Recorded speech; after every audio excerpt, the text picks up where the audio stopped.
the result you want. You know, if you look at it, I know the Hawaii case, I think ultimately you're going to lose in court. So, you know, how would I get the lands back then? I think we can do a couple things. One thing I think we can do is, I would really like to see the state actually pass a law that says what they're actually going to do with these lands once they get them back. And I would hope that they would put a lot of that to education. So it is concretely established that these lands are for education. I think that can change the debate a little bit back in Washington, D.C., maybe actually get some legislation in different committees. It gives us more room to work with in D.C.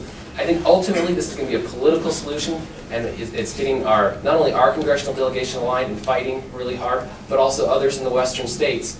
But again, there's things states can do to help us on that. And I'd actually love to see, for example, you know, if we talk about how the Department of Education might be scaled back, you know, why not we take the lands instead of some of the money that we know is not going to be there forever, and some other options that we can have when we actually frame this up more squarely by legislation that's passed in the state saying this is what we're going to do with the land. Thank you. Mia Love just arrived, so we'll have her give a 3-minute introduction for why she believes she's the best candidate for the 4th district. Great. I don't know if this is on or if you can hear me. It is. But it is on. Okay, great. First of all, I'd like to thank all of you for being here, and thank you for allowing me to participate a little later. Obviously, it's an incredibly busy time, and we're all trying to get to every single meeting, but especially before convention. So thank you all for being here and allowing me to participate. And I'd like to say hello to all of my Republican opponents. But I am the daughter of parents who immigrated to this country legally from Haiti, and they came with $10 in their pockets and pulled themselves up by their bootstraps. Worked really hard for everything they have. On the first day of college, I took my dad with me because he is the fun parent, and he said to me, "Mia, your mother and I have done everything we could to get you here. You will not be a burden to society. You will give back." And it's one of those times where it went actually, it didn't just go in one ear and out the other. It went in one ear and actually stuck in. I've taken those values with me, and it's helped me actually lead a city. Saratoga Springs went through some very difficult times, and I had to fix some problems. We rolled up our sleeves, we cut spending, we made Saratoga Springs financially viable. Instead of going completely bankrupt, we decided that we were going to make sure everything works. We found real solutions to real problems. We didn't attack people, we attacked problems. And Saratoga Springs, we made sure that our property tax paid for nothing but public safety. And Saratoga Springs now holds the highest bond rating available to it today. The reason why this is important is because we need a little bit of this in Washington. We have over 50% of our fellow Americans believe it's okay to take from one and give to another. And they believe that the proper role of government is to do that for them. That's not what we believe in. That's not what we value here. Do we have an obligation to care for our neighbors? Yes. Do we have an obligation to make sure that we end the suffering? Yes, we do. But the day that we decide that federal government has to force us to do that is the day that we decide that we're going to decline as a society. And that's what I'm trying to stop. I am focused on fiscal discipline, limited government, and personal responsibility. Thank you. Very good. Thank you, Mia Love. We'll now continue answering that last question, then we'll continue with questions from the audience. Okay, I've been an advocate for giving the federal lands to the people since 1976. And I've watched the history of this and put it in my books for the last 36 years. One of the historical facts is that the state proposals along this line don't work. The reason they don't work is because in the Constitution, Article 4, Section 3 states that Congress shall dispose of the land. That's their constitutional responsibility. Now, I'm not saying that the state legislature shouldn't do that, but they know it's going to fail. The Attorney General's office even said it's very, very unlikely this will fail. But I applaud their efforts. But what has to be done is somebody who understands this issue thoroughly, like I do, understands the economic impacts, understands the energy environment, to go to Congress to create an Energy Homestead Act, which could be very popular because the economic situation is so bad, to gather everybody around him and say, we've got to have support of this, we've got to save our economy, which will save our nation, we've got to start developing. We've got to bring our economy back, and that's what I will do. Yeah, George Zinn here. I consider kind of your first freshman congressman's first term kind of probationary, that you're all on trial for the first 2 years. And my question is, what would you do to convince the American people and assure the public, what priorities would you put on your first 2 years, say with Obama health care and things like that, to assure that you could continue into Congress beyond that?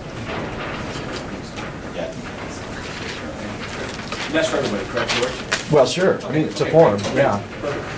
It's a great question, and I appreciate it. Again, all you have to do is look at my record, look at my history, look at the record of all of us running, and find out where are they going to stand based on their record. With me, you never have to guess where I'm going to be on an issue, because you know where I have been. I am a proven, verifiable conservative who has led on the issues of balancing our budget here, who has led on tax policy here, who's led against the fight against Obamacare, the fight for land issues. My top 3 issues when going back to Washington, D.C. is to pass a balanced budget amendment with a cut, cap, and balance of our budget, deregulation, taking the handcuffs off of our businesses and returning power to the states. Those are my top 3 priorities. But I'm not just one voice going into Congress as a freshman. I've been talking to other legislators who are considered the front runners in their races, like Matt Salmon in Arizona. I've been talking with him, and he has a lot of the same ideals that I do. George Fott in Oklahoma. So when I go back to Congress, I will be one person going in with several people working as a coalition to push forward a good conservative agenda. You know, what I am going to focus on is getting our federal spending under control. And I appreciate what Carl said, but I think, you know, you raise a bigger question is, you know, how can you be effective as a freshman? And sure, it helps me with other people, but I don't think you can rely on other people being voted in. You have to be effective yourself from day one. And I think there's 2 ways as a freshman you can be effective, and that I'll be effective. One is, you know, when you get there, you kind of carve your niche, what you're known for. And for me, I want to be the substantive guy on the economics and on the spending. And I think that's important. You know, you have kind of 2 types of people in DC. You have the show horses and the plow horses. I consider myself the plow horse, the detail guy, the one who wants to get in the weeds and understand the policy. And I think when you're that way and you have that reputation, you can garner a lot of respect and have a lot of influence. The second thing is, I think there's a tool that freshmen don't use enough, and that is they have an insight into the legislative process and what's coming through. And if they are in tune and can actually track these things, they can raise alarm bells on policies they know that are not right or not appropriate. I don't think our representatives do that enough. I think part of it is because maybe they don't have the expertise or the skill set, but my intention is to get in there early, even on committees I'm not, and at least watch these things going through. And when I see something bad or something wrong, if I can't directly influence it, I can at least let others know and raise the alarm bells and sound the whistle so that we can rally around and get bad legislation stopped. Okay, well, great question. First of all, just to answer your question, I'm focused on the debt, the deficit spending, and upward movement of the economy, getting the economy back on its feet. There's 435 members of the U.S. House, and we've got to be able to send people to Washington that are going to be able to be effective immediately. I don't think we have that probationary period. We've got to make sure that we do whatever we can to send people that are going to be effective day one. I've built some very good coalitions with leadership in Washington right now. Kevin McCarthy, Paul Ryan, Peter Roskam, Eric Cantor. That's just to mention a few. They've said, Mia, we need your help in Washington to change the face of the party, change the messaging of the party. And so I know I'm going to be effective in getting there. I've built some very good coalitions. These people have not only helped out, but have donated to my campaign and are really trying to push me in the right direction. So I believe there's 435 members. I'm going to stand out. Well, I think Jay said the right thing is you have to be known for something. You have to be known for more than being a state legislator or a mayor, although those are very admirable achievements. You have to be known for something that they care about, that your colleagues care about, that the nation cares about. And I'm known because of 36 years in energy economics. I've known because I've published books in the area. I know because universities in Massachusetts have used my books as textbooks. And I know I can go inside and start saying, look, we're at a point now in the history of our nation that you must pay attention to these things. And it would be very natural for them to come to me, because I've been on the Cattaraugus Plateau, I've been in oil shale country, I've dealt with the public lands issues for 36 years. So I'm ready to take these things on, and I'm introducing a bill that will do it. Thank you. Well, it's very important to be effective in Congress. And what you need to do to be effective in Congress is look at somebody's track record. If you don't have a track record, how can you know that you're going to be effective? Now, from day one, I was a very effective legislator. From the time I was a freshman, I passed very tough bills, and I built coalitions. You have to build coalitions and have the tenacity to dig your heels in and fight for what you believe in. I believe jobs and the economy are number one.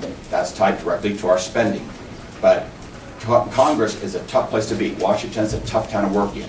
And it's not going to take, it's going to take a lot more than slogans and one-liners to be effective in Washington, D.C. You have to have an in-depth knowledge of the issues. You have to have a proven track record in the trenches taking out tough subjects. I've taken out very tough subjects. I've been able to pass them. I've been able to build coalitions. That's what I do. I build coalitions, and I work hard to make sure they pass. Now, I will be effective in Washington, D.C. I already have people that know some of my prominence and some of the issues I've taken on, and I can hit the ground running, but it's the track record that you bring with you that defines the type of congressman you will be. Hi, I just want to know if you guys are going to vote for the Paul Ryan. Sure. I like a lot of things in the Paul Ryan budget. I think the issue is, when we talk about spending, you have your budgets,